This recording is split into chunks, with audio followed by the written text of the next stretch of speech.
So hello friends, welcome to the sixth lecture of Principle of Inheritance and Variation. And in this sixth lecture friends, we will discuss what is codominance. यानी codominance की आज हम in detail study करने वाले हैं.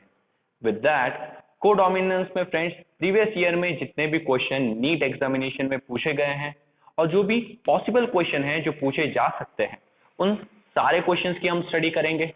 And friends again I guarantee you कि इसके बाद कोडोमिनेंस के लिए आपको और किसी बुक को रेफर करने की जरूरत नहीं है. One more important note, see friends in this topic codominance, तो कोडोमिनेंस को समझने के लिए हम ह्यूमंस का एबीओ ब्लड ग्रुप स्टडी करने वाले हैं.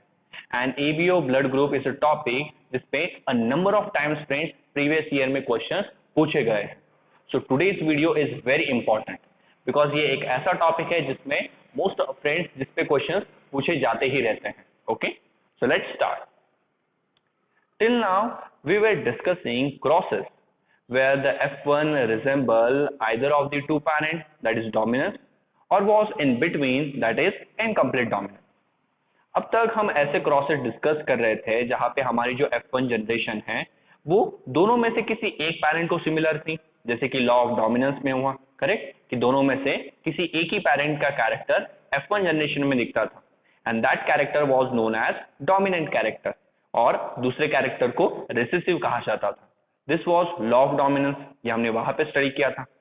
And in the previous lecture हमने देखा कि sometimes F1 generation in between character show करती है, दैट इज इनकम्प्लीट डोमिनेंस, जहां पे दोनों में से कोई भी कैरेक्टर एक दूसरे को कंप्लीटली एक्सप्रेस नहीं कर पाता, ओके, या एक दूसरे पे कंप्लीटली डोमिनेंट नहीं हो पाता. But in the case of codominance the F1 generation resembles both the parent. अभी यहाँ पे फ्रेंड्स ये एक नया केस है, ये है कोडोमिनेंस. कोडोमिनेंस में फ्रेंड्स अभी यहाँ पे हमारी जो F1 जनरेशन है वो दोनों भी पेरेंट्स को रिजेंबल करेगी, यानी दोनों भी पेरेंट्स की कैरेक्टर यहाँ पे शो करेगी. और क्योंकि ये कोडोमिनेंस है तो दोनों के कैरेक्टर फ्रेंड्स आधे आधे नजर नहीं आएंगे, पूरी तरह से आपको दोनों पेरेंट का कैरेक्टर यहाँ पे दिखाई देगा. Okay, now friends again this is an deviation from the Mendel law of inheritance. Okay, ये मेंडल लॉ ऑफ इनहेरिटेंस का ही डेविएशन है, यानी यहाँ पे भी फ्रेंड्स जो लॉ ऑफ डोमिनेंस है वो ओबे नहीं हो रहा. तो फ्रेंड्स ये आपको याद रखना है कि यहाँ पे हम जो डेविएशन स्टडी कर रहे हैं वो किस लॉ को फॉलो नहीं करते. So codominance and incomplete dominance both of the phenomena doesn't follow the law of dominance. Okay, दोनों भी लॉ ऑफ डोमिनेंस को फॉलो नहीं करते, ये हमेशा याद रखना है. Okay, a good example is a different type of red blood cells that determine ABO blood grouping in human being. Now friends, codominance को समझने के लिए जो सबसे बेस्ट एग्जांपल रहेगा वो ह्यूमन बींग्स में फ्रेंड्स जो एबीओ ब्लड ग्रुप सिस्टम है वो है. जैसे हमें फ्रेंड्स ए ब्लड ग्रुप है, बी होता है, ओ होता है, एबी ब्लड ग्रुप होता है, करेक्ट. तो ये ब्लड ग्रुप फ्रेंड्स कोडोमिनेंस को समझने के लिए काफी ज्यादा इंपॉर्टेंट है. जो नेगेटिव और पॉजिटिव ब्लड ग्रुपिंग है वो हम यहाँ पे डिस्कस नहीं करेंगे. ओके, वो फ्रेंड्स किसी दूसरे चैप्टर में डिस्कस करेंगे. ABO blood group are controlled by the gene I. Now friends blood group क्या ये एक कैरेक्टर है? डेफिनेटली. और हर एक कैरेक्टर को कौन कंट्रोल करता है? जीन कंट्रोल करती है. तो हमारे ब्लड ग्रुप को कंट्रोल करने वाली जीन को हम क्या बुलाते हैं? आई gene. The plasma membrane of red blood cells has sugar polymer that protrudes from its surface and the kind of sugar is controlled by the gene. See friends, जो red blood cells हैं उनकी जो plasma membrane है यानी cell membrane, उस cell membrane पे friends sugar के polymers होते हैं. शुगर के पॉलीमर यानी काफी सारे शुगर के मॉलिक्यूल आपस में कंबाइन होते हैं और से एक बड़ा मॉलिक्यूल बनाते हैं जिसे पॉलीमर्स कहा जाता है. पॉली यानी मेनी और मर यानी पार्ट्स. तो काफी सारे शुगर के पार्ट्स कंबाइन होके एक बड़ा सा स्ट्रक्चर बनाते हैं जो आरबीसी के सरफेस पे प्रेजेंट होता है और वहां से फ्रेंड्स प्रोट्यूड यानी बाहर आता है. ओके, नाउ अब यहाँ पे किस टाइप की शुगर होगी फ्रेंड्स ये डिसाइड करने का काम है इस जीन का, बिकॉज ये स्ट्रक्चर फ्रेंड्स प्रेजेंट होने वाला है. बट वो किस शुगर से बनेगा ये डिसाइड कौन करता है? जीन आई डिसाइड करती है. And one more thing friends, ये जो शुगर का स्ट्रक्चर है इसे आप एंटीजेन बुलाते हो. ओके, बिकॉज क्वेश्चन में एंटीजेन वर्ड से ही क्वेश्चन पूछा जाएगा. तो ये जो शुगर पॉलीमर है उसे असल में क्या बुलाया जाता है? एंटीजेन. सो आरबीसीज यानी रेड ब्लड सेल्स पे एंटीजन प्रेजेंट होते हैं, और वो एंटीजन किस टाइप की शुगर से बनेंगे ये डिसाइड करने का काम जीन आई का है। The gene I has 3 allies, IA, IB and small I. हैं सर, आपने तो कहा था कि एक जीन के 2 फॉर्म्स हो सकते हैं। नो फ्रेंड्स, अगर आपने प्रीवियस लेक्चर अच्छे से देखे हैं तो जब हम एलीज डिस्कस कर रहे थे मैंने वहीं पे एक्सप्लेन कर दिया था कि it is not compulsory that एक जीन के सिर्फ 2 ही एलीज हो सकते हैं, 3 या मोर देन 2 एलीज भी हो सकते हैं। ओके, ये हमेशा याद रखना है कि एक जीन के फ्रेंड्स 2 ही एलीज हो ऐसा जरूरी नहीं है। ओके, 2 से ज्यादा भी हो सकते हैं। ओके, तो यहाँ पे एक जीन के 3 एलीज है यानी 3 फॉर्म है, IA, IB and small I. IA की वजह से A ब्लड ग्रुप, IB की वजह से B ब्लड ग्रुप और स्मॉल आई की वजह से O ब्लड ग्रुप आता है। तो सर AB कैसे आता है वो भी देखेंगे। Okay, just wait. The alleles IA and IB produce a slightly different form of sugar, while allele small I does not produce any sugar. याद रखो फ्रेंड्स, IA और IB ये दोनों भी शुगर प्रोड्यूस करते हैं, बट दोनों की शुगर फ्रेंड्स एक दूसरे से थोड़ी अलग होती हैं, इसलिए वो ब्लड ग्रुप चेंज हो जाता है। और जो स्मॉल आई है वो किसी भी टाइप की शुगर यानी एंटीजन प्रोड्यूस नहीं करता। यानी A और B फ्रेंड्स ये दोनों एंटीजन प्रोड्यूस करते हैं आरबीसीज की सरफेसेस पे, बट क्या स्मॉल आई प्रोड्यूस करता है? नहीं। तो स्मॉल आई जीन कोई भी शुगर यानी कोई भी एंटीजन आरबीसीज पे प्रोड्यूस नहीं करता। And as I told you friends, आपको पता ही होगा कि अगर मैं कहीं पे एरो बनाता हूं दैट मीन्स वो एक प्रीवियस ईयर क्वेश्चन है। तो ये friends same line as a previous year question already पूछी जा चुकी है। इसे फ्रेंड्स क्विकली मार्क कीजिए। ओके, कि आई जीन कोई एंटीजन प्रोड्यूस नहीं करता, ये आपको हमेशा याद रखना है। Because humans are diploid organism, each person possesses any 2 of the 3 I gene alleles. हाँ, ये भी स्टूडेंट को कंफ्यूजन होता है कि सर अभी आई जीन के तो 3 टाइप्स हैं, तो क्या तीनों के तीनों टाइप एक ही ह्यूमन में प्रेजेंट होंगे? नहीं। Friends, human being diploid organism, किसी भी कैरेक्टर के लिए आपके पास 2 ही जीन हो सकती हैं। ओके, तो यहाँ पे होता क्या है फ्रेंड्स कि भले ही 3 एलीज हो, बट तीनों में से कोई भी 2 एलीज ही किसी ह्यूमन में प्रेजेंट हो सकती हैं, और वो 2 एली ही डिसाइड करती हैं कि उस ह्यूमन का ब्लड ग्रुप क्या होगा। IA and IB are completely dominant over small i. In other words, when see friends, जो IA और IB जीन है ये दोनों पूरी तरह से डोमिनेंट है स्मॉल आई के ऊपर। इसका मतलब ये होता है कि अगर IA और स्मॉल आई एक साथ प्रेजेंट हो तो सिर्फ स्मॉल आई ही एक्सप्रेस होगा, सॉरी IA ही एक्सप्रेस होगा। स्मॉल आई एक्सप्रेस हो सकता है क्या? नहीं। और फ्रेंड्स करेक्ट है, बिकॉज स्मॉल आई कोई शुगर प्रोड्यूस करता है, कोई शुगर नहीं प्रोड्यूस करता। तो जब एक पर्सन है जिसके पास IA और स्मॉल आई ये दोनों भी जीन प्रोड्यूस हो तो IA की वजह से वो A वाली शुगर प्रोड्यूस करेगा, बट स्मॉल आई कोई शुगर प्रोड्यूस ही नहीं करता तो उसमें ऑफकोर्स IA वाली जीन ही दिखेगी। स्मॉल आई वाला कैरेक्टर दिखेगा क्या? Definitely not. तो ये मीनिंग होता है कि कंप्लीटली डोमिनेंट होना, कि अगर दोनों प्रेजेंट है दोनों में से सिर्फ ये अकेला ही एक्सप्रेस होगा। सेम विथ IB, अगर IB और I ये दोनों किसी एक ह्यूमन में प्रेजेंट है तो I आपको शुगर प्रोड्यूस नहीं करेगा और I B शुगर प्रोड्यूस करेगा, इसलिए सिर्फ IB वाला कैरेक्टर वहां पे शो होगा, I वाला कैरेक्टर शो नहीं होगा। सो I क्या बन जाता है? रेसेसिव। और सबको पता है रेसेसिव कैरेक्टर्स कब दिखते हैं? जब 2 सेम जीन प्रेजेंट हो, यानी स्मॉल आई और उसके साथ स्मॉल आई हो तभी फ्रेंड्स ये कैरेक्टर आपको दिखेगा। Okay, but when IA and IB are present together they both expresses their own types of sugar. This is because codominance. See friends, ये इंटरेस्टिंग बात है कि सपोज अगर कभी ऐसा हुआ कि IA और IB ये दोनों भी एक साथ प्रेजेंट है तब क्या होगा? तो अभी तो फ्रेंड्स दोनों डोमिनेंट है, तो दोनों के दोनों फ्रेंड्स यहाँ पे कंप्लीटली एक्सप्रेस होते हैं, यानी उस रेड ब्लड सेल पे फ्रेंड्स A की भी शुगर प्रोड्यूस होती है और B की भी शुगर प्रोड्यूस होती है, यानी A के एंटीजेंस भी प्रेजेंट होते हैं और B के एंटीजेंस भी प्रेजेंट होते हैं। दोनों के एंटीजन फ्रेंड्स वहां पे कंप्लीटली प्रेजेंट रहते हैं, इसलिए इसे कोडोमिनेंस कहा जाता है। क्या दोनों का कैरेक्टर हाफ हाफ दिखता है क्या फ्रेंड्स? हाफ A के एंटीजन हाफ B के कैरेक्टर? नहीं, यहाँ पे दोनों के एंटीजन कंप्लीटली यानी दोनों की शुगर वहां पे कंप्लीटली फ्रेंड्स प्रोड्यूस हो जाती है। क्या दोनों की शुगर मिक्स होती है? Definitely not. तो ये डिफरेंस है फ्रेंड्स इनकम्प्लीट डोमिनेंस में और कोडोमिनेंस में। इनकम्प्लीट डोमिनेंस में दोनों कैरेक्टर आधे आधे दिखेंगे, हाफ हाफ दिखेंगे, इसलिए वो मिक्स हो जाते हैं। बट कोडोमिनेंस में दोनों कैरेक्टर्स कंप्लीटली दिखाई देते हैं, यहां पे मिक्सिंग होने का चांस नहीं है। Okay, since there are 3 different alleles, there are 6 different combinations of 3 alleles that are possible, and therefore a total 6 different genotypes of ABO blood group. See friends, हमारे पास कितनी एलीज है? 3 एलीज है, तो 3 allies से total 6 combination possible हो सकते हैं, यानी यहाँ पे 6 डिफरेंट टाइप के जीनोटाइप पॉसिबल है। ओके, किस ब्लड ग्रुप सिस्टम में? ABO blood group system. But question ये आता है फ्रेंड्स, ओके 6 जीनोटाइप तो है, फिनोटाइप कितने होंगे? And this is again friends a previous year MCQ. तो friends ABO blood group system में टोटल 4 फिनोटाइप्स होते हैं, यानी 4 ब्लड ग्रुप नजर आते हैं, ए बी, ए बी और ओ। वन मोर टाइम बता देता हूं, पॉजिटिव नेगेटिव अभी डिस्कस करना नहीं, तो सिर्फ 4 ही टाइप के फिनोटाइप फ्रेंड्स आपको यहाँ पे शो होंगे। तो ये भी फ्रेंड्स एक प्रीवियस ईयर एमसीक्यू है। ओके, इसे भी अच्छे से मार्क कीजिए। क्लियर? एंड फ्रेंड्स फिनोटाइप अगर पूछा जा रहा है तो ऐसा नहीं है कि जीनोटाइप भी पूछा नहीं जाएगा, जीनोटाइप की भी पॉसिबिलिटी है, पूछी जा सकती है।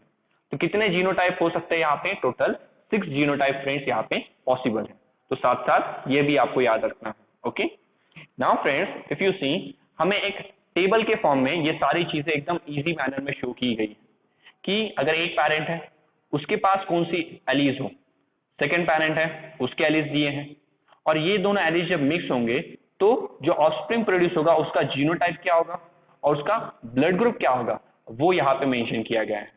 और यहाँ पे friends one of the most favourite PYQ है। ओके, ये एक काफी फेमस पीवाईक्यू है, इसे भी हम डिस्कस करेंगे। पहले ये देख लेते हैं। सी फ्रेंड्स, जब दोनों पेरेंट के पास आए वाली जीन हो तो ऑफकोर्स दोनों आए वाली जीन प्रोड्यूस होगी, और ए यानी ए वाला एंटीजन यानी ए वाली शुगर ब्लड पे रेड ब्लड सेल्स पे प्रोड्यूस होगी। सी फ्रेंड्स, शुगर ही एंटीजन है, तो अभी मैं एंटीजन वर्ड ही यूज करूंगा, रीजन एग्जाम में एंटीजन वर्ड ही यूज किया जाने वाला है। तो जो शुगर का स्ट्रक्चर बनेगा रेड ब्लड सेल्स पे उसे क्या कहा जाता है? एंटीजन। तो यहाँ पे ए एंटीजन प्रोड्यूस होगा फ्रेंड्स। सपोज फ्रेंड्स वापस से पहले पेरेंट के पास आई वाली जीन ही है, बट सेकंड पेरेंट के पास आई बी वाली जीन आ गई, तो अभी यहाँ पे 2 डिफरेंट जीन होगी, आई ए एंड आई बी, और ये दोनों ही डोमिनेंट है, तो दोनों भी फ्रेंड्स वहां पे एक्सप्रेस होती हैं, और ए और बी दोनों एंटीजन वहां पे प्रोड्यूस होते हैं, एंड दैट्स व्हाई फ्रेंड्स हमारा ब्लड ग्रुप ए बी बन जाता है। तो ये किसका एग्जांपल हो गया फ्रेंड्स? कोडोमिनेंस का एग्जांपल हो गया। Okay, but suppose again first parent I A but second parent small I हो गया, तो ऐसे केसेस में पता है फ्रेंड्स आपको स्मॉल आई तो कुछ प्रोड्यूस नहीं करने वाला, तो रेड ब्लड सेल्स पे सिर्फ ए के ही एंटीजन प्रोड्यूस होंगे, दैट मीन्स हमारा जो ब्लड ग्रुप होगा वो ए होगा। इसे कहते हैं फ्रेंड्स कंप्लीट डोमिनेंस, जहां पे दोनों एलीज में से सिर्फ एक एली एक्सप्रेस हुई, दूसरी एक्सप्रेस हुई क्या? नहीं। तो स्मॉल आई क्या है? रिसेसिव, कैपिटल आई ये बन गया डोमिनेंट। तो फ्रेंड्स जो ह्यूमन ब्लड ग्रुप सिस्टम है वो डोमिनेंस का भी एग्जांपल है, कोडोमिनेंस का भी एग्जांपल है, और एक तीसरे फिनोमेना का एग्जांपल है जो भी हम थोड़ी देर में डिस्कस करेंगे। ओके, काफी इंपॉर्टेंट एमसीक्यू फ्रेंड्स, इस पे ध्यान दीजिए। बी के साथ देखते हैं, तो अभी फर्स्ट पेरेंट का ब्लड ग्रुप क्या करते हैं? सॉरी, फर्स्ट पेरेंट के पास आई बी वाली जीन है और सेकंड पेरेंट की जीन आपको चेंज करते रहेंगे। सपोज सेकंड पेरेंट के पास अगर आई ए जीन चली आई, तो यहाँ पे फ्रेंड्स ब्लड ग्रुप जीनोटाइप क्या होगा ऑफस्प्रिंग का? आई ए आई बी। अभी यहाँ पे दोनों ही जीन प्रेजेंट हैं, इसलिए ब्लड ग्रुप क्या होगा? A B. Okay, then suppose first parent again I B, second parent भी आई बी, तो आई बी हो तो डेफिनेटली बी वाले एंटीजन ही आरबीसी पे प्रोड्यूस होंगे। ओके, देन आई बी और स्मॉल आई, तो स्मॉल आई तो कुछ प्रोड्यूस नहीं करता, यानी रेड ब्लड सेल्स पे सिर्फ बी की वजह से, आई बी की वजह से बी वाले ही एंटीजन प्रोड्यूस होंगे, और एंटीजन की बेसिस पे ब्लड ग्रुप डिसाइड होता है, तो आपका ब्लड ग्रुप क्या होगा? बी। ओके, लास्ट सपोज दोनों ही पेरेंट्स के पास स्मॉल आई, तो जब स्मॉल आई होता है फ्रेंड्स तभी फ्रेंड्स ओ ब्लड ग्रुप आता है, जिसे आप यूनिवर्सल डोनर बुलाते हैं, और ए बी क्या होता है? Universal receiver. ओके, ओ को यूनिवर्सल डोनर क्यों कहा जाता है? बिकॉज ओ ब्लड ग्रुप वाले सरफेस पे किसी भी टाइप के एंटीजन प्रोड्यूस नहीं होते, एंड इसी के लिए फ्रेंड्स वो ओ ब्लड ग्रुप ये किसी को भी दिया जा सकता है। ओके, ए बी, तो ए बी पे फ्रेंड्स दोनों टाइप के एंटीजन प्रोड्यूस होते हैं, इसलिए ये किसी से भी ब्लड ले सकता है। ओके, तो ये आपको याद रखना है, A B is universal receiver and O is universal donor. ना किस जीनोटाइप से फ्रेंड्स क्या क्या फिनोटाइप बनेगा ये भी आपको क्लियर है। यहाँ पे टोटल फ्रेंड्स 6 जीनोटाइप है। देखो ये 1 2 3, ये तो सेम ही हो गया, 4 5 एंड 6। तो जैसे हमने ऊपर बात की कि यहाँ पे 6 जीनोटाइप्स आपको देखने को मिलेंगे, तो ये रहे वो 6 जीनोटाइप। और इन 6 जीनोटाइप की मदद से फ्रेंड्स 4 फिनोटाइप प्रोड्यूस होते हैं। तो वो 4 फिनोटाइप ये रहे, 1 2 3 4, ये वो 4 फिनोटाइप है, यानी 4 टाइप के ब्लड ग्रुप जो इन 6 जीन के कॉम्बिनेशन से प्रोड्यूस हो सकते हैं। ओके, नाउ फ्रेंड्स जो एबीओ ब्लड ग्रुप सिस्टम है वो और एक चीज का एग्जांपल है, that is multiple allele. Now what is multiple allele? तो फ्रेंड्स हमारे पास एक जीन थी आई, ये आई जीन हमारा ब्लड ग्रुप डिसाइड करती थी, बट इस जीन के इस बार 2 कॉपीज नहीं थे, मोर देन 2 कॉपीज थी, यानी 3 कॉपीज है टोटल। तो जब किसी एक जीन की 2 से ज्यादा कॉपीज होती हैं, then that phenomena is known as multiple allele, कि 2 से ज्यादा जीन एक ही कैरेक्टर को कंट्रोल कर रही है। सॉरी नॉट 2 से ज्यादा जीन, 2 से ज्यादा एलील्स फ्रेंड्स एक ही कैरेक्टर को कंट्रोल कर रही हैं, उसे क्या कहा जाता है? Multiple allele. क्लियर? यहाँ पे टोटल 3 एलील्स हैं, जो तीनों की तीनों एलील्स मिलकर सिर्फ एक ही कैरेक्टर कंट्रोल कर रही है फ्रेंड्स, और वो है हमारा blood group. Okay, so this is the example of multiple allele. So ये भी एक पीवाईक्यू है कि ह्यूमन का जो एबीओ ब्लड ग्रुप सिस्टम है उसमें फ्रेंड्स वो किस किस फिनोमेना का एग्जांपल है? तो वो मल्टीपल एलील्स का भी एग्जांपल है, कोडोमिनेंस का भी एग्जांपल है, और डोमिनेंस का भी एग्जांपल है। क्या इनकम्प्लीट डोमिनेंस का एग्जांपल है क्या? नहीं। यहाँ पे फ्रेंड्स सारी के सारी जीन्स कंप्लीटली एक्सप्रेस होती हैं, इसलिए इनकम्प्लीट डोमिनेंस यहाँ पे आ नहीं सकता। क्लियर? तो ये भी एक फ्रेंड्स काफी फेमस पीवाईक्यू है। देन फ्रेंड्स और इस टॉपिक पे जिस टाइप के क्वेश्चन पूछे जाते हैं, तो एक पीवाईक्यू यहाँ पे मैं ले रहा हूँ। ओके, यहाँ पे फ्रेंड्स आपको मेल और फीमेल पेरेंट इन दोनों का जीनोटाइप बताया जाएगा, और जीनोटाइप के बेसिस पे क्या क्या ऑफस्प्रिंग प्रोड्यूस हो सकते हैं वो आपको बताना है। तो ये एक फ्रेंड्स पीवाईक्यू है कि मेल पेरेंट जो है उसका ब्लड ग्रुप ए बी है, और जो फीमेल पेरेंट है उसका ब्लड ग्रुप ए है। मेल के पास अगर ए बी ब्लड ग्रुप है तो आपको उसके पास आई और आई बी जीन है, और फीमेल का ब्लड ग्रुप ए है तो उसका जीनोटाइप हमें ऑलरेडी गिवन था आई ए और स्मॉल आई। बिकॉज पॉसिबिलिटी अगर ए ब्लड ग्रुप है तो क्या आई ए और आई 2 बार आ सकता है? करेक्ट, ये पॉसिबिलिटी हो सकती है, बट ये जीनोटाइप हमें ऑलरेडी क्वेश्चन में गिवन था। तो ये इतना क्वेश्चन तो ऑलरेडी गिवन है। ना क्वेश्चन पूछा जाता है कि यहाँ पे फ्रेंड्स क्या क्वेश्चन है? The number of genotype and number of phenotype produced by this cross. यहाँ पे जब मैं मेल और फीमेल का क्रॉस करूंगा कितने जीनोटाइप प्रोड्यूस होंगे और कितने फिनोटाइप प्रोड्यूस होंगे, उसका नंबर सिर्फ हमें बताना है। तो काफी इजीली बता सकते हैं, सिंपल है। अभी आपको क्या करना है? जीनोटाइप पता है, इनसे गैमेट्स बना ले। गैमेट्स बनाना सबको आता है, जस्ट क्या करना है? दोनों एलील्स को सेपरेट करना है और 2 गैमेट्स में डाल दो, तो ये मेल गैमेट बन गए। यहाँ पे भी हम दोनों एलील्स को सेपरेट करेंगे और 2 गैमेट्स में डाल देंगे। इफ यू नोटिस यहाँ पे दोनों सारे के सारे गैमेट्स अलग अलग बने हैं। क्यों? बिकॉज ये हेट्रोजाइगोट है। हेट्रोजाइगोट हमेशा डिफरेंट टाइप के ही गैमेट्स बनाते हैं। देखो यहाँ पे भी, क्या ये दोनों सेम है? नहीं। क्या ये दोनों सेम है? नहीं। तो मेल के पास भी 2 अलग अलग टाइप के गैमेट, फीमेल के पास भी 2 डिफरेंट टाइप के गैमेट। तो यहाँ पे मैंने मेल के गैमेट राइट डाउन किए और यहाँ पे फीमेल के गैमेट। अभी सबको पता है कि ये गैमेट इन दोनों में से किसी के साथ फ्यूज हो सकता है। अगर आई के साथ फ्यूज होगा तो ये कॉम्बिनेशन बनेगा, that is a blood group. I small I के साथ फ्यूज हुआ तो ये जीनोटाइप होगा, और अगेन ब्लड ग्रुप क्या होगा? कैपिटल है। But I B, same I B के साथ, वो इन दोनों में से किसी के साथ भी फ्यूज हो सकता है। आई बी आई ए के साथ फ्यूज हो गया तब क्या ब्लड ग्रुप होगा? A B. और आई बी अगर स्मॉल आई के साथ फ्यूज हो जाए तब क्या बनेगा? बी। यानी यहाँ पे फ्रेंड्स ओ ब्लड ग्रुप बनने का चांस बिल्कुल नहीं। तो कितने टाइप के जीनोटाइप आपको मिले फ्रेंड्स? तो जेनेटिक जीन का कॉम्बिनेशन तो फ्रेंड्स यहाँ पे 4 अलग अलग जीन्स के कॉम्बिनेशन है। पहला है A, then A I, A B और बी आई। तो यहाँ पे टोटल 4 जीन के कॉम्बिनेशन है, यानी 4 जीनोटाइप। फिनोटाइप कितने हैं? तो 3 ही टाइप के ब्लड ग्रुप हैं, ए, ये भी वाला ए ही हो गया, ए बी और बी। तो 3 ही टाइप के फ्रेंड्स ब्लड ग्रुप आपको यहाँ पे नजर आ रहे हैं। सो कितने फिनोटाइप प्रोड्यूस हुए? 3 phenotype. So this will be our correct answer. तो ये जो क्वेश्चन है फ्रेंड्स, इस टाइप के क्वेश्चंस काफी रिपीट होते हैं। Okay, most of the human blood group system में ये क्वेश्चन तो फ्रेंड्स काफी बार रिपीट हो चुका है कि आपको मेल और फीमेल का जीनोटाइप दिया जाएगा और उनका क्रॉस करवाने बोला जाएगा, या फ्रेंड्स कभी कभी ऑफस्प्रिंग्स का वो जीनोटाइप दे देते हैं और ऑफस्प्रिंग्स का अगर जीनोटाइप ये है उस बेसिस पे पेरेंट का जीनोटाइप पूछा जाता है, तो वो भी आप आराम से निकाल सकते हैं। ओके, कि जैसे कि यहाँ पे फ्रेंड्स अगर मैं बता दूं कि सपोज हमारे पास एक ऑफस्प्रिंग है जैसे ये वाला, इसका ब्लड ग्रुप ए है और ब्लड ग्रुप ए के लिए इसके पास एक आई है और एक स्मॉल आई वाली जीन, तो पेरेंट का फ्रेंड्स ब्लड ग्रुप क्या हो सकता है? तो पेरेंट का भी ब्लड ग्रुप फ्रेंड्स यही सेम हो सकता है, ऐसी पॉसिबिलिटी है। दिख रहा है आपको? Correct.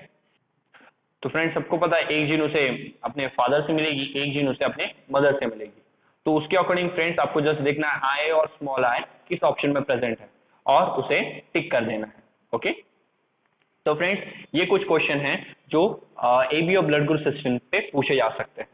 Now we have some more information related to codominance या you can say multiple alleles. Okay, codominance और मल्टीपल एलील्स फ्रेंड्स सेम चीजें नहीं है। ओके, ये तो कोडोमिनेंस था और उसी के साथ ही मल्टीपल एलील्स आ गया था, बट अगर कोडोमिनेंस है तो हमेशा मल्टीपल एलील्स मिलेगा आपको, ऐसा जरूरी नहीं है, ये याद रखो। कोडोमिनेंस का मतलब होता है कि दोनों एलील्स अपने आप को कंप्लीटली एक्सप्रेस करते हैं, और मल्टीपल एलील्स का मतलब कि एक ही जीन की दो से ज्यादा कॉपीज होना। ओके, मल्टीपल एलील्स में डोमिनेंट या रिसेसिव वाला केस हम मतलब कंसीडर नहीं करते। Okay,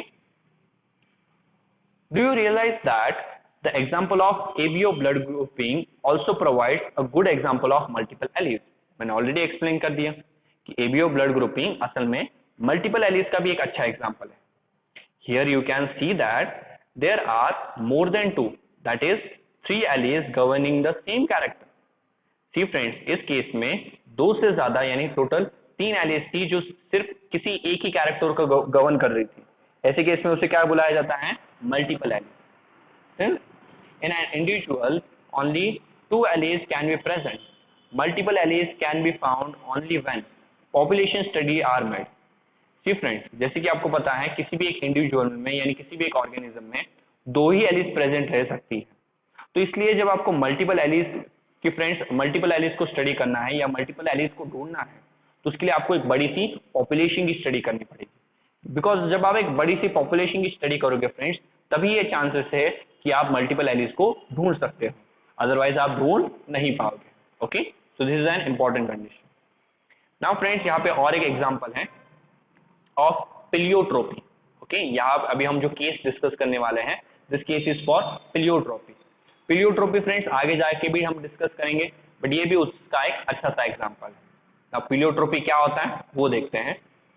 occasionally a single gene product may produce more than one effect. अब यहाँ पे फ्रेंड्स बहुत सारी एलील्स एक ही कैरेक्टर को कंट्रोल कर रही थी। अभी कुछ केसेस में क्या होता है फ्रेंड्स, एक जीन जनरली एक जीन एक कैरेक्टर कंट्रोल करती हैं, बट कभी कभी उस जीन का जो प्रोडक्ट है फ्रेंड्स वो सिर्फ एक नहीं, एक से ज्यादा इफेक्ट भी प्रोड्यूस कर सकता है, and this is known as pleiotropy. Most of the time हम देखते हैं one gene controls one character, एक जीन एक ही कैरेक्टर कंट्रोल करती है, बट कुछ केसेस में फ्रेंड्स वो एक जीन एक नहीं, एक से ज्यादा कैरेक्टर्स को कंट्रोल करने लगती है, और जब कोई single gene controls more than one character, then that is an example of pleiotropy. और ये जो स्टार्च सिंथेसिस इन पी है, ये भी एक फ्रेंड्स फेमस एग्जांपल है पिलियोट्रोपी का, and it is also an PYQ, तो उसे अच्छे से मार्क कीजिए। For example, starch synthesis in P seeds is controlled by one gene. एक एग्जांपल लेते हैं स्टार्च सिंथेसिस। पी सीड्स में सबको पता है स्टार्च प्रेजेंट होता है, तो वो स्टार्च फ्रेंड्स की अमाउंट क्या होगी, वो एक जीन कंट्रोल करती है। It has two alleles capital B and small B. Of course एक जीन है तो उसके दो फॉर्म्स होंगे, तो एक फॉर्म है कैपिटल बी जो कि ऑफकोर्स डोमिनेंट नजर आ रहा है, और दूसरा फॉर्म है स्मॉल बी जो ऑफकोर्स रिसेसिव होगा। हमें किससे समझ में आ गया? अल्फाबेट से। इसलिए फ्रेंड्स ये कैपिटल और स्मॉल लेटर्स यूज किए गए हैं ताकि आप देख के बता सको कि this one is dominant and this one is recessive. Starch is synthesised effectively if capital B B homozygotes and therefore large starchy grain are produced. See friends, starch एकदम बहुत ही अच्छी तरह से सिंथेसाइज होता है यानी प्रोड्यूस होता है अगर दोनों भी कैपिटल जीन्स उस प्लांट में प्रेजेंट हो, और तब एक बहुत बड़ा फ्रेंड्स स्टार्च वाला एकदम पूरी तरह से स्टार्च से भरा हुआ ग्रेन प्रोड्यूस होता है।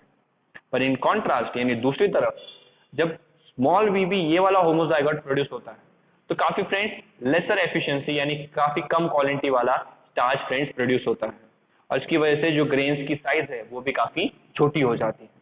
तो कैपिटल बीबी इतना अच्छा स्टार्च प्रोड्यूस नहीं कर सकता, सॉरी स्मॉल बीबी इतना अच्छा स्टार्च प्रोड्यूस नहीं कर सकता, बट कैपिटल बीबी ये काफी इफेक्टिव है, ये एकदम बड़े बड़े ग्रेन प्रोड्यूस कर सकता है।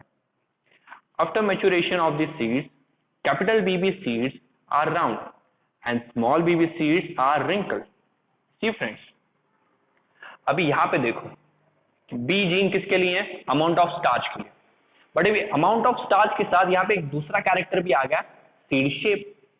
सीड शेप राउंड और रिंकल था, करेक्ट।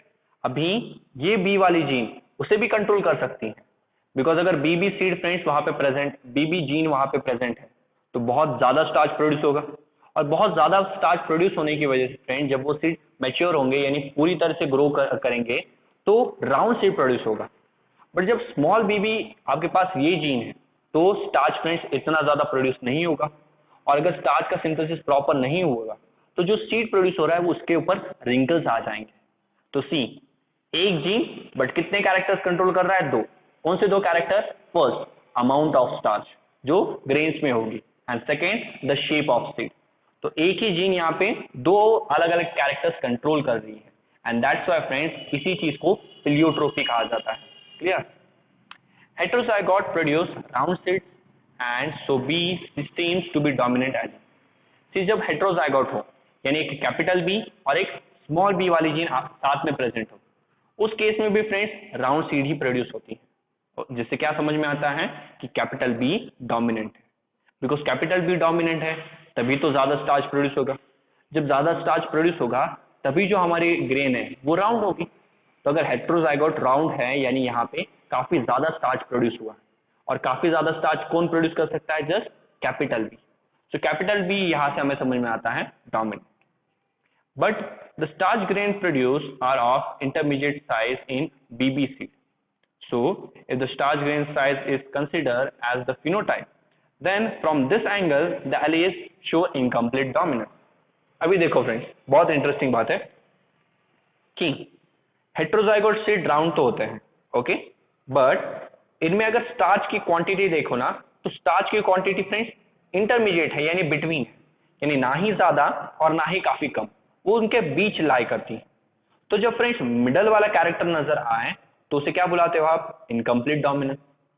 तो सीड शेप की बात करें तो सीड शेप के बेसिस पे कैपिटल बी आपको डोमिनेंट एली लगेगा, बट अगर हम स्टार्च की बात करें कि उनके अंदर कितना स्टार्च है, उस बेसिस पे फ्रेंड्स ये दोनों इनकम्प्लीट डोमिनेंस शो करती हैं। तो यहाँ पे देखो एक ही जीन है, बट जस्ट हमने कैरेक्टर्स चेंज किए, उसकी वजह से उनका जो इनहेरिटेंस पैटर्न है वो भी चेंज हो गया। ओके, अगर हम साइज कंसीडर करते हैं तो वो कंप्लीट डोमिनेंस शो करते हैं, बट अगर स्टार्च ग्रेन शो ये कैरेक्टर कंसीडर करते हैं तब वो इनकम्प्लीट डोमिनेंस शो करते हैं। Okay, therefore dominance is not an autonomous feature of a gene or the product that it has information for। See friends, dominance ये gene का कोई ऑटोनॉमस फीचर यानी इंडिपेंडेंट फीचर नहीं है, ओके, यानी dominance gene के इंडिपेंडेंटली वहां पे प्रेजेंट हो ऐसा नहीं है, ओके, या फिर डोमिनेंस उसके प्रोडक्ट के इंडिपेंडेंट हो ये भी नहीं है। It depends as much on the gene product and the production of particular phenotype from this product as it does on the particular phenotype that we choose to examine। तो सी friends, dominance असल में gene product पे भी depend करता है, और साथ ही साथ वो प्रोडक्ट से वो फिनोटाइप कितना उस ऑर्गेनिज्म में दिखेगा इस बात पे भी डिपेंड करता है, और साथ ही साथ फ्रेंड्स डोमिनेंस इस बात पे भी डिपेंड करता है कि आप कौन सा कैरेक्टर चूज कर रहे हो। बिकॉज जैसे आपने यहाँ पे जब हमने सीड की साइज कंसिडर की तब तो हमें बी डोमिनेंट लगा, ओके, बट जैसे हमने स्टार्च ग्रेन की साइज कंसिडर की फ्रेंड्स तो वो साइज कैसे आई? इंटरमीडिएट इन हेटेरोजाइगस कंडीशन, तो उसके बेसिस पे बी इनकम्प्लीट डोमिनेंस शो करने लगा। तो कैरेक्टर पे भी काफी चीजें डिपेंड लगती हैं, जैसे जैसे आप कैरेक्टर चेंज करते जाओगे तो कभी किसी कैरेक्टर के लिए आपको वो जीन डोमिनेंट लगेगी, और कभी किसी कैरेक्टर के लिए वही सेम जीन आपको इनकम्प्लीट डोमिनेंस शो करती हुई नजर आएगी। ओके। और यहाँ पे फ्रेंड्स वो जीन डोमिनेंट है या नहीं, ये किस पे डिपेंड करता है? ये डिपेंड करता है कि जो फिनोटाइप आप देख रहे हो वो उस ऑर्गेनिज्म में किस तरह से रिप्रेजेंट हो रहा है। जैसे यहाँ पे राउंड सीड के बेसिस पे हमने बोल दिया कि बी डोमिनेंट है, तो यहाँ पे मैंने चेक किया, हमने चेक किया कि क्या वो एक्सटर्नल, क्या वो फिनोटाइप यानी क्या वो कैरेक्टर उस ऑर्गेनिज्म में दिख रहा है या नहीं, और उस कैरेक्टर के बेसिस पे डिसाइड किया कि ये डोमिनेंट होगा या रिसेसिव। और जैसे ही हमने दूसरा कैरेक्टर देखा, उस कैरेक्टर के बेसिस पे हमें क्या पता चला कि ये इनकम्प्लीट है। तो डोमिनेंट फ्रेंड्स ये जीन से इंडिपेंडेंट नहीं है, यानी जीन से अलग नहीं है। डोमिनेंट कैरेक्टर या डोमिनेंस पूरी तरह से हमारे जीन प्रोडक्ट पे डिपेंड करता है, यानी जीन जो प्रोडक्ट प्रोड्यूस करती है उस पर डिपेंड करता है, और साथ ही साथ इस बात पे डिपेंड करता है कि आप कौन सा फिनोटाइप चूज कर रहे हो। Okay, in case more than one phenotype is influenced by the same gene, और ये उन केसेस में तो काफी ज्यादा इंपॉर्टेंट हो जाता है जहां पे एक ही जीन काफी ज्यादा अलग अलग फिनोटाइप्स को कंट्रोल कर रही हो। जैसे यहाँ पे एक ही जीन है, कौन सी? बी, ओके, जो स्टार्च सिंथेसिस को कंट्रोल करती है, और यही एक ही जीन स्टार्च सिंथेसिस और शेप ऑफ सीड दोनों को यहाँ पे कंट्रोल कर रही है। ओके, तो ऐसे केसेस में फ्रेंड्स ये काफी इंपॉर्टेंट है कि आप कैरेक्टर अच्छे से चूज कीजिए, बिकॉज वही कैरेक्टर डिसाइड करेगा कि आपकी जो गिवन जीन है वो डोमिनेंट होगी या वो इनकम्प्लीट डोमिनेंस शो करेगी। आई थिंक सो फ्रेंड्स, कोडोमिनेंस का मीनिंग आपको एकदम क्लियर हो गया है। देन ये जो प्लियोट्रोपी का एग्जांपल था, किसका फ्रेंड्स? प्लियोट्रोपी फ्रेंड्स ये अपकमिंग लेक्चर्स में हम वापस से देखने वाले हैं, ये भी आपको क्लियर हो गया। Okay, then what are multiple alleles? I think so ये भी क्लियर हो गया है। ओके, एंड फ्रेंड्स ये जो हमारा टॉपिक है एबीओ ब्लड ग्रुप सिस्टम, उससे रिलेटेड जितने भी पीवाईक्यूज पूछे गए हैं या जो कुछ भी क्वेश्चन पूछे जा सकते हैं वो सब मैं यहाँ पे एक्सप्लेन कर चुका हूँ। अभी जस्ट आपको फ्रेंड्स इन एमसीक्यूज की प्रैक्टिस करनी है, and I am friends 100% sure आप किसी भी बुक से एमसीक्यूज को प्रैक्टिस करो, हर एक एमसीक्यू फ्रेंड्स इसके बाद आपका सॉल्व होने वाला है। नाउ फ्रेंड्स हमने अभी कोडोमिनेंस की स्टडी की। नाउ फ्रेंड्स कोडोमिनेंस को और अच्छे तरह से समझने के लिए हम यहाँ पे कोडोमिनेंस का एक क्रॉस परफॉर्म करने वाले हैं। ओके, नाउ फ्रेंड्स ये एग्जांपल डेफिनेटली आपके एनसीईआरटी टेक्स्ट बुक में गिवन नहीं है, बट यहाँ पे मुझे एक काफी इंपॉर्टेंट बात आपको एक्सप्लेन करनी है जिससे फ्रेंड्स नीट एग्जामिनेशन में क्वेश्चन पूछा जा सकता है। ओके, एंड फॉर दैट हमें एक कोडोमिनेंस में क्रॉस कैसे होता है वो भी हम यहाँ पे चेक कर लेते हैं। ओके, नाउ कोडोमिनेंस का मीनिंग तो आपको क्लियर ही है कि जहां पे फ्रेंड्स जो हमारे दोनों के दोनों ट्रायड्स हैं वो फ्रेंड्स एक साथ एक्सप्रेस होते हैं। ओके, यहाँ पे दोनों के जो दोनों एलीज हैं वो फ्रेंड्स एक साथ एक्सप्रेस होती हैं, इसलिए इसे कोडोमिनेंस कहा जाता है। ओके, नाउ फ्रेंड्स कोडोमिनेंस आपको कैटल का जो स्किन कोट होता है उसमें देखने को मिलेगा। Okay, so here we have a cow and we have an ox. Okay, now friends इनका जो स्किन कलर है उस स्किन कलर में भी आपको कोडोमिनेंस देखने को मिलता है। तो यहाँ पे फ्रेंड्स मैं दो अलग अलग पैरेंट ले रहा हूँ, एक पैरेंट की स्किन का जो कोट है वो रेड है, रेड यानी फ्रेंड्स रेडिश ब्राउन होता है वो, बट हम उसे रेड बुलाते हैं, और दूसरे पैरेंट का फ्रेंड जो स्किन का कोट है यानी स्किन कलर फ्रेंड्स। ओके, यहाँ पे स्किन कलर को क्या कहा जाता है? स्किन का कोट। तो यहाँ पे जो हमारा स्किन कोट है वो क्या है? व्हाइट। तो यहाँ पे दो पैरेंट आ गए, one is red and other is white. Red के लिए इसका जो जीनोटाइप है वो है कैपिटल RR, एंड व्हाइट के लिए जो जीनोटाइप है वो है capital WW। Okay, now if you notice friends in a codominance cross यहाँ पे दोनों जीन्स को फ्रेंड्स कैपिटल लेटर से शो किया गया है, एंड द रीजन इज कि दोनों डोमिनेंट होते हैं, एंड आपको तो रूल पता ही है कि जो भी कैरेक्टर डोमिनेंट होगा उसे कैपिटल से शो करना है। Okay, and one more thing friends, ये दोनों के लिए हमने डिफरेंट अल्फाबेट्स यूज किए हैं। अभी ये क्यों? तो फ्रेंड्स डिफरेंट अल्फाबेट यूज किए हैं ताकि ये बताने के लिए कि ये दोनों फ्रेंड्स डोमिनेंट हैं, बिकॉज सी फ्रेंड्स ये भी अगर डोमिनेंट है तो मोस्टली हम क्या करते हैं? सेम अल्फाबेट यूज करते हैं। तो रेड के लिए कैपिटल RR और व्हाइट के लिए भी हम क्या यूज करते हैं? Small RR। बट यहाँ पे व्हाइट भी डोमिनेंट है तो उसके लिए तो कैपिटल RR यूज नहीं कर सकते थे बिकॉज वो तो हमने ऑलरेडी यूज कर लिया। इसके लिए व्हाइट कलर के लिए हमें अलग अल्फाबेट यूज करना पड़ा, that is capital W। Okay, so understood क्यों डिफरेंट अल्फाबेट यूज किए जाते हैं?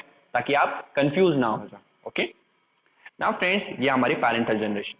अभी क्योंकि ये होमोजाइगस है तो एज यू नो यहाँ पे एक ही गैमेट बनेगा, तो कैपिटल R की वजह से एक ही गैमेट बनेगा, वो है R। और फ्रेंड्स कैपिटल डब्ल्यू डब्ल्यू इस जीनोटाइप से भी एक ही टाइप का गैमेट बनेगा जो है कैपिटल डब्ल्यू।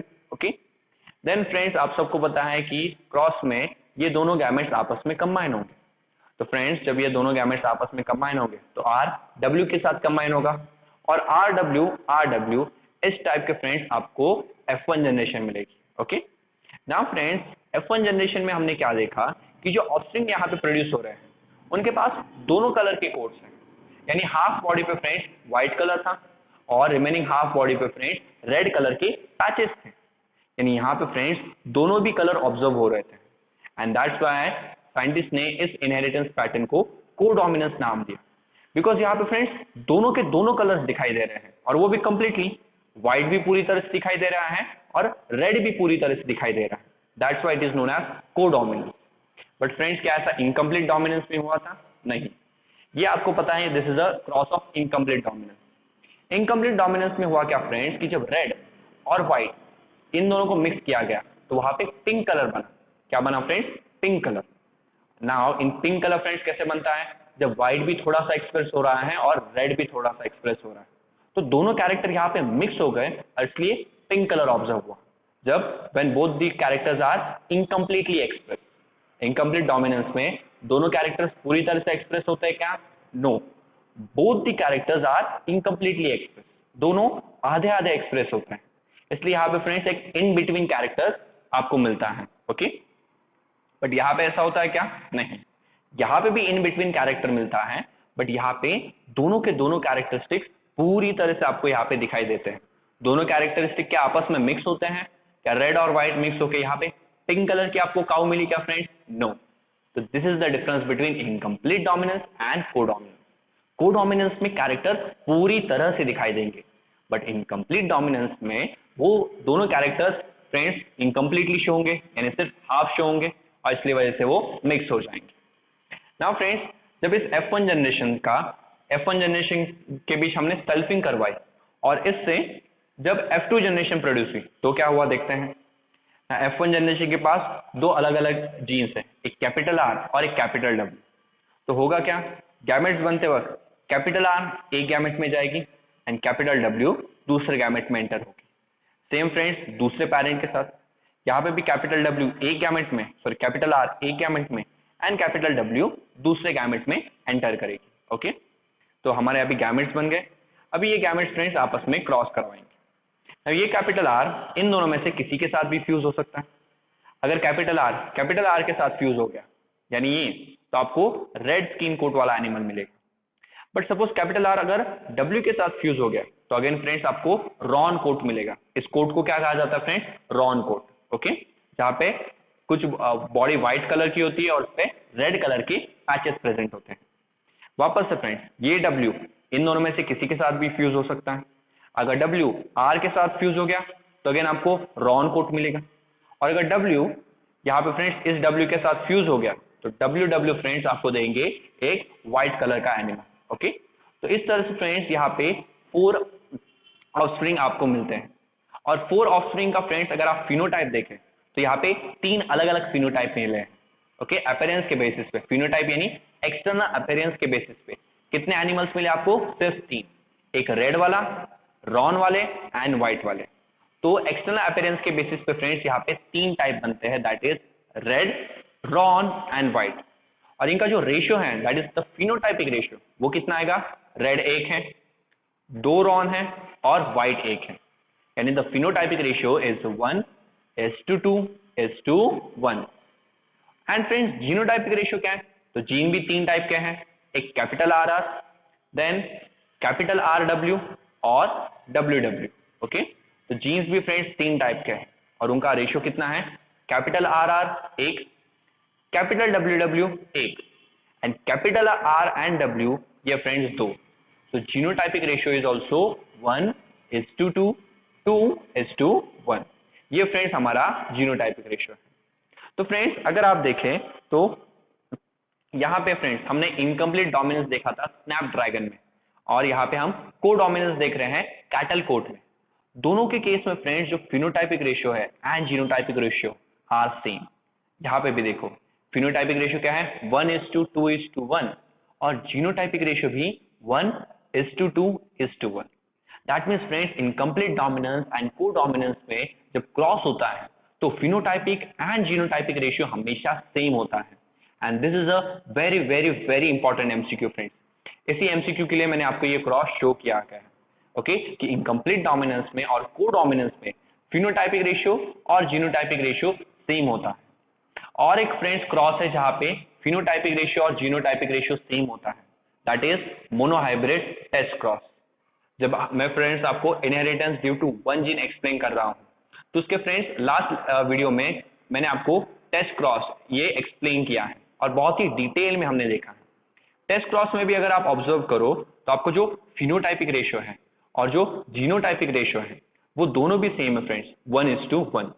ओके, यानी डोमिनेंट इज टू रिसेसिव का रेशियो कितना आएगा, 1:1.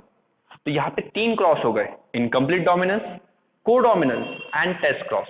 इन तीनों ही केस में phenotypic ratio is equals to genotypic ratio. और ये फ्रेंड्स एक काफी इंपॉर्टेंट एमसीक्यू है.